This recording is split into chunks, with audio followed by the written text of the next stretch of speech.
Welcome back to another episode of weekly update. ಇವರನ್ನು ಕೂಡ interesting ಆಗಿರುವಂತಹ ಹೊಸ ಮೂವಿ ಅಪ್ಡೇಟ್ ಜೊತೆ ಬರ್ತಾ ಇದೀನಿ. ಶುರು ಮಾಡೋಣ ಬೇಗ ಲೆಟ್ಸ್ ಗೋ. ಮೊದಲನೇದಾಗಿ ನಮ್ಮ ಕನ್ನಡದ ಕಿಚ್ಚ ಸುದೀಪ್ ಅವರ ಮಾರ್ಕ್ ಸಿನಿಮಾ, ಈ ಸಿನಿಮಾದ ಶೂಟಿಂಗ್ ಫುಲ್ ಕಂಪ್ಲೀಟ್ ಆಗೋಯ್ತು. ಅಫಿಷಿಯಲ್ ಆಗಿ ಪೋಸ್ಟರ್ ಬಿಡೋದ್ರ ಮುಖಾಂತರ 25ನೇ ತಾರೀಕಿಗೆ ಬರ್ತಾ ಇದೀವಿ ಅಂತ ಸ್ಟ್ರಾಂಗ್ ಆಗಿ ಹೇಳ್ತಾ ಇದಾರೆ ಮೂವಿ ಟೀಮ್. ಇನ್ನ ತಮಿಳ್ ಆಕ್ಟರ್ ತಲಪತಿ ವಿಜಯ್ ಅವ್ರು ಗೊತ್ತಿರ್ಬೋದು, ಅವರ ಮಗ ಫಸ್ಟ್ ಡೆಬ್ಯೂ ಡೈರೆಕ್ಟರ್ ಆಗಿ ಎಂಟ್ರಿ ಕೊಟ್ಟಿದ್ದಾರೆ ತಮಿಳ್ ಇಂಡಸ್ಟ್ರಿಗೆ. ಅವರ ಮೊದಲನೇ ಸಿನಿಮಾ ಸಂದೀಪ್ ಕಿಶನ್ ಹೀರೋ ಆಗಿ ಆಕ್ಟ್ ಮಾಡ್ತಾ ಇದಾರೆ. ಈ ಸಿನಿಮಾನ ಡೈರೆಕ್ಟ್ ಮಾಡಿದವರು ತಲಪತಿ ವಿಜಯ್ ಅವ್ರ ಮಗನೇ. ಫೈನಲ್ ಆಗಿ ಈ ಸಿನಿಮಾಗೆ ಟೈಟಲ್ ನ ಇಟ್ಟಿದ್ದಾರೆ ಸಿಗ್ಮಾ. ಅಫಿಷಿಯಲ್ ಆಗಿ ಅನೌನ್ಸ್ಮೆಂಟ್ ಮಾಡೋದ್ರ ಜೊತೆಗೆ ಫಸ್ಟ್ ಲುಕ್ ನ ಕೂಡ ಬಿಟ್ಟಿದ್ದಾರೆ. You can see almost 70% shooting ಎಲ್ಲ ಕಂಪ್ಲೀಟ್ ಆಗಿದೆ ಅಂತ ಕೂಡ ಇನ್ಫಾರ್ಮೇಶನ್ ಒಳಗಡೆಯಿಂದ ಬರ್ತಾ ಇದೆ. ಇನ್ನ ಫೈನಲ್ ಆಗಿ ಎಸ್ ರಾಜಮೌಳಿ ಅವರ SSMB 29, ಇಷ್ಟ ದಿನ ಬರೀ SSMB 29 ಅಂತ ಕರಿತಿದ್ವಿ. ಅದಾದ್ಮೇಲೆ ಸ್ವಲ್ಪ ದಿನ ಆದ್ಮೇಲೆ ಗ್ಲೋಬ್ ಡಾಟರ್ ಅಂತ ಕರೆಯಕ್ಕೆ ಸ್ಟಾರ್ಟ್ ಮಾಡಿದ್ವಿ.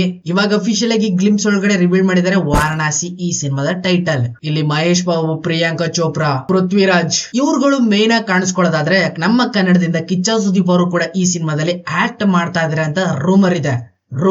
ಅದು ಕೂಡ ರಾಮಾಯಣದಲ್ಲಿ ಬರುವಂತ ಹನುಮನ್ ಕ್ಯಾರೆಕ್ಟರ್ ನ ಕಿಚ್ಚ ಸುದೀಪ್ ಅವರು ಆಕ್ಟ್ ಮಾಡ್ತಾರೆ ಅಂತ ಗಾಸಿಪ್ ಗಳು, ರೂಮರ್ಸ್ ಗಳು ಸ್ಪ್ರೆಡ್ ಮಾಡ್ತಾವ್ರೆ ಎಲ್ಲಾ ಕಡೆ.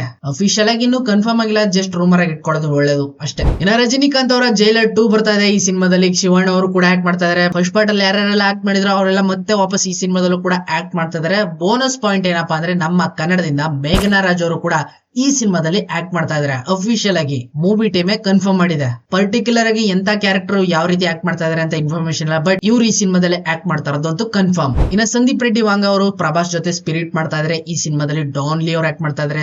ತಿಪ್ರಿ ತಿಂಬ್ರಿ ಅವ್ರು ಆಕ್ಟ್ ಮಾಡ್ತಾ ಇದಾರೆ. ಇವಾಗ ರೂಮರ್ ಬರ್ತಾ ಇದೆ ಈ ಸಿನಿಮಾದಲ್ಲಿ ಚಿರಂಜೀವಿ ಅವರು ಕೂಡ ಆಕ್ಟ್ ಮಾಡ್ತಾ ಇದಾರೆ ಸ್ಪೆಷಲ್ ರೋಲ್ ಅಲ್ಲಿ ಅಂತ. ಬಟ್ ಕೆಲವು ಕಡೆಯಿಂದ ಇನ್ಫಾರ್ಮೇಶನ್ ಯಾವ ರೀತಿ ಬರ್ತಾ ಇದೆ ಅಂದ್ರೆ, ಈ ಸಿನಿಮಾದಲ್ಲಿ ಪ್ರಭಾಸ್ಗೆ ತಂದೆಯಾಗಿ ಚಿರಂಜೀವಿ ಅವರು ಆಕ್ಟ್ ಮಾಡ್ತಾ ಇದಾರೆ ಅಂತ ರೂಮರ್ಸ್ ಇದೆ. ಇನ್ನ ಚಾಲೆಂಜಿಂಗ್ ಸ್ಟಾರ್ ದರ್ಶನ್ ಅವರ ಡೆವಿಲ್ ಸಿನಿಮಾ 12ನೇ ತಾರೀಕು ರಿಲೀಸ್ ಆಗ್ಬೇಕಾಗಿತ್ತು. ಸ್ಪೆಷಲ್ ಆಗಿ ನನ್ನ ಇಂಪ್ರೆಸ್ ಮಾಡೋದಕ್ಕೆ ಅಂತ ಮೂವಿ ಟೀಮ್ ಅವರೆಲ್ಲ ನನ್ಗೋಸ್ಕರ ಒಂದಿನ ಮುಂಚೆನೆ ರಿಲೀಸ್ ಮಾಡ್ತಾವ್ರೆ. ನನ್ಗೋಸ್ಕರ, ಬಿಕಾಸ್ ಅವತ್ತು ನಂದು ಬರ್ತ್ಡೇ ಆಗಿರೋದ್ರಿಂದ ಮೂವಿ ಟೀಮ್ ಎಲ್ಲ ನನ್ನ ಬರ್ಡೇ ದಿನನೇ ರಿಲೀಸ್ ಮಾಡ್ಬೇಕು ಅಂತ ಪ್ಲಾನ್ ಹಾಕೊಂಡವ್ರೆ. ಅದೇ ಡಿಸೆಂಬರ್ 11ನೇ ತಾರೀಕು ಒಂದಿನ ಮುಂಚೆನೆ ರಿಲೀಸ್ ಮಾಡ್ತಾವ್ರೆ ಎಂಟೈರ್ ಕರ್ನಾಟಕ.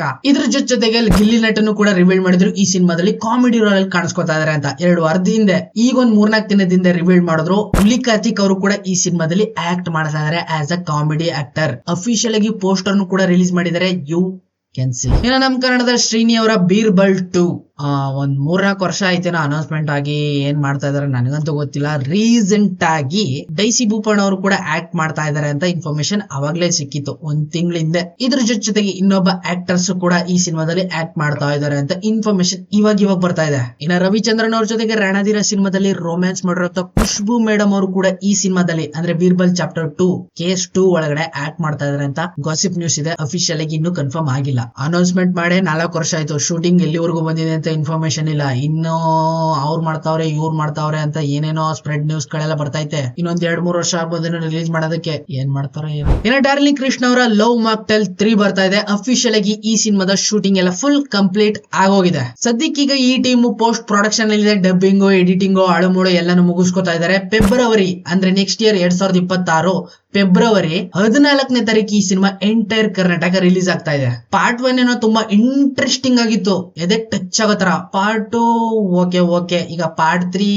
ಇದ್ರ ಮೇಲೆ ಅಷ್ಟೊಂದು ಎಕ್ಸ್ಪೆಕ್ಟೇಷನ್ ಯಾರಿಗೂ ಇಲ್ಲ. ಸದ್ದಿಲ್ದೇನೆ ಒಳ್ಳೊಳಗಿನೇ ಶೂಟಿಂಗ್ ಎಲ್ಲ ಮುಗಿಸ್ಬಿಟ್ಟವ್ರೆ. ಅಂದ್ರೆ ಐ ಥಿಂಕ್ ಇದು ನೋಡೋಣ ಏನಾಗುತ್ತೋ ನೋಡೋಣ. ಇನ್ನ ನಮ್ಮ ಕನ್ನಡದ ಧ್ರುವ ಸರ್ಜಾ ಅವರ ಮತ್ತೊಂದು ಹೊಸ ಸಿನಿಮಾ ಅನೌನ್ಸ್ಮೆಂಟ್ ಆಗಿದೆ, ಕ್ರಿಮಿನಲ್. ಈ ಸಿನಿಮಾ ಪ್ಯಾನ್ ಇಂಡಿಯಾ ಲೆವೆಲ್ ಅಲ್ಲಿ 5 ಲ್ಯಾಂಗ್ವೇಜ್ ಅಲ್ಲೂ ಕೂಡ ಆಗ್ತಾ ಇದೆ. ಈ ಸಿನಿಮಾನ ಪ್ರೊಡ್ಯೂಸ್ ಮಾಡ್ತಾ ಇರೋದು ಅಂದ್ರೆ ದುಡ್ಡು ಆಗ್ತಾ ಇರೋದು Hindi cinema distributor gold mice ಅಂತ ಫೇಮಸ್ ಆಗಿ ಕೇಳಿರ್ತಿರಲ್ಲ. ಸೌತ್ ಇಂಡಿಯನ್ ಸಿನಿಮಾಗಳನ್ನೆಲ್ಲ ಹಿಂದಿ ಲ್ಯಾಂಗ್ವೇಜ್ ಅಲ್ಲಿ ಡಬ್ ಮಾಡಿ ಆನ್ಲೈನ್ ಅಲ್ಲೇ ಫ್ರೀ ಆಗಿ ರಿಲೀಸ್ ಮಾಡ್ತಾ ಇರ್ತಾರಲ್ಲ, ಅದೇ ಕಂಪನಿ ಈಗ ಈ ಸಿನಿಮಾಗೆ ಪ್ರೊಡ್ಯೂಸ್ ಮಾಡ್ತಾ ಇದೆ, ದುಡ್ಡನ್ನ ಓಡ್ತಾ ಇದೆ. ಇನ್ನು ಈ ಸಿನಿಮಾದಲ್ಲಿ ಹೀರೋಯಿನ್ ಆಗಿ ರಚಿತಾ ರಾಮ್ ಅವರು ಆಕ್ಟ್ ಮಾಡ್ತಾ ಇದಾರೆ. ಅಫಿಷಿಯಲ್ ಆಗಿ ಪೂಜೆ ಗೀಜೆ ಕಾರ್ಯಕ್ರಮ ಎಲ್ಲ ಮಾಡಿ ಹೊಸ ಪೋಸ್ಟರ್ ಕೂಡ ರಿಲೀಸ್ ಮಾಡಿದ್ದಾರೆ. ಇನ್ನು ಈ ಸಿನಿಮಾನ ಡೈರೆಕ್ಟ್ ಮಾಡ್ತಾ ಇರೋದು ರಾಜ್ಗುರು ಬಿ ಅವರು. 2024ರಲ್ಲಿ ಕೆರೆ ಬೇಟೆ ಅಂತ ಒಂದು ಸೂಪರ್ ಹಿಟ್ ಆಗಿರುವಂತ ಸಸ್ಪೆನ್ಸ್ ಥ್ರಿಲ್ಲರ್ ಮೂವಿ ಬಂತಲ್ಲ, ಆ ಸಿನಿಮಾ ಡೈರೆಕ್ಟ್ ಮಾಡಿರೋರೆ ಈ ಸಿನಿಮಾನು ಕೂಡ ಡೈರೆಕ್ಟ್ ಮಾಡ್ತಾ ಇದಾರೆ. ನನ್ಗಿಲ್ಲಿ ಹೀರೋಯಿನ್ ಮೇಲೆ ಕಾನ್ಫಿಡೆನ್ಸ್ ಇಲ್ಲ, ಬಿಕಾಸ್ ಬರ್ತಾ ಕಿರ್ಚಾಟ ಅರ್ಚಾಟ ಬಡದಾಟಗಳನ್ನ ಜಾಸ್ತಿ ತೋರಿಸ್ತಾ ಇರೋದ್ರಿಂದ ಈ ಸಿನಿಮಾ ಡೈರೆಕ್ಟ್ ಮಾಡ್ತಾ ಇರೋಂತ ಡೈರೆಕ್ಟರ್ ಮೇಲೆ ತುಂಬಾ ಕಾನ್ಫಿಡೆನ್ಸ್ ಇದೆ. ಒಳ್ಳೆ ಸ್ಟೋರಿನ ಬರೆದಿರ್ತಾರೆ,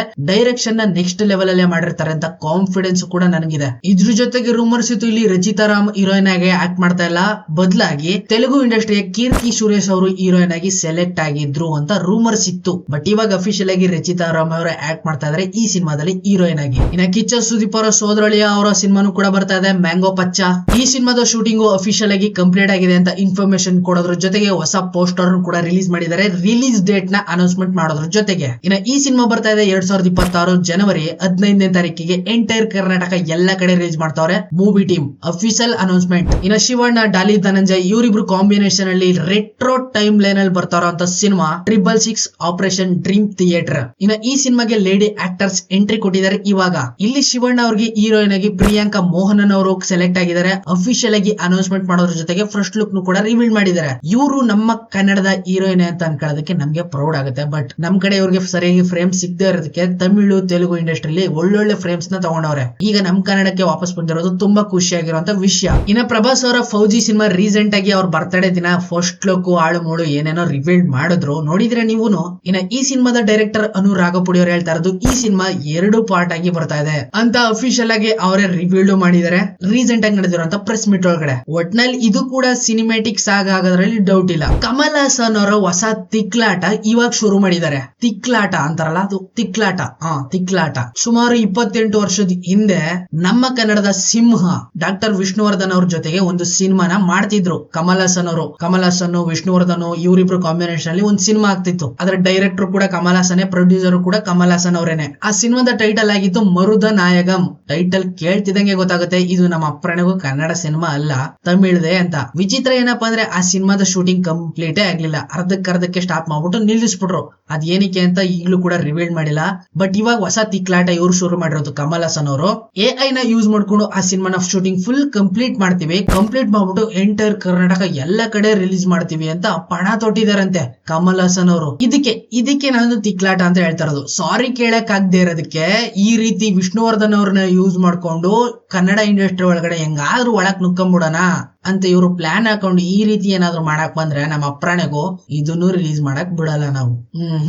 ಮೊದ್ಲು ಸಾರಿ ಕೇಳಿ, ಅದಾದ್ಮೇಲೆ ನಿಮ್ ಕಿತ್ತೋಗಿರೋ ಸಿನಿಮಾಗಳನ್ನೆಲ್ಲ ನಾವೇ ಗೆಲ್ಲಿಸ್ತೀವಿ, ಪ್ರಾಮಿಸ್. ನೋಡೋಣ ಆಗಿದ್ರೆ ಈ ಸಿನಿಮಾ ಏನ್ ಗತಿ ಕಾಣಿಸ್ತಾರೆ ಕಮಲ್ ಹಾಸನ್ ಅವರು ಅಂತ. ಪ್ರೋಗ್ರೆಸ್ ಅಲ್ಲಿ ಇದೆ ಅಂತ ಇನ್ಫಾರ್ಮೇಶನ್ ಇದೆ. ಇನ್ನು ಒಂಬಳೆ ಬ್ಯಾನರ್ಸ್ ಅಂಡರ್ ಅಲ್ಲಿ ಆನಿಮೇಟೆಡ್ ಡಿವೋಷನಲ್ ಸಿನಿಮಾಗಳೆಲ್ಲ ಕ್ರಿಯೇಟ್ ಆಗ್ತಿದಾಗೇನೆ ಮೊದಲನೇ ಸಿನಿಮಾ ಮಹಾವತಾರ್ ನರಸಿಂಹ. ಈ ಸಿನಿಮಾ ಆಸ್ಕರ್ ಅವಾರ್ಡ್ ಗೆ ಶಾರ್ಟ್ ಔಟ್ ಆಗಿರೋದು ಇನ್ಫಾರ್ಮೇಶನ್ ಸಿಗ್ತಾ ಇದೆ. ಬೆಸ್ಟ್ ಆನಿಮೇಟೆಡ್ ಸಿನಿಮಾ 2026 ಈ ಲಿಸ್ಟ್ ಅಲ್ಲಿ ಶಾರ್ಟ್ ಔಟ್ ಆಗಿದೆ ಅಂತ ಇನ್ಫಾರ್ಮೇಶನ್ ಸಿಗ್ತಾ ಇದೆ. ಒಳ್ಳೇದಾಗ್ಲಿ, ನಮ್ಮ ಇಂಡಿಯನ್ ಸಿನಿಮಾ ಆನಿಮೇಟೆಡ್ ಸಿನಿಮಾ ಎಲ್ಲ ದೊಡ್ಡದಾಗಿ ಬೆಳೆದು ಇಡೀ ವರ್ಲ್ಡ್ ನೇ ಆಳ್ಬೇಕು ನಾವು. ಸೊ ಇದಾಗಿತ್ತು ಈ ವಾರದ ವೀಕ್ಲಿ ಅಪ್ಡೇಟ್. ಐ ಹೋಪ್ ನಿಮ್ಗೆ ವಿಡಿಯೋ ಇಷ್ಟ ಆಗಿದೆ ಅಂತ ಅನ್ಕೊಂಡಿದೀನಿ. ಸಿಗ್ತೀನಿ ಮುಂದಿನ ವಿಡಿಯೋದಲ್ಲಿ, ಅಲ್ಲಿವರೆಗೂ ಕಾಯ್ತಾ ಇರಿ. Keep watching, bye bye. ಎಲ್ಲ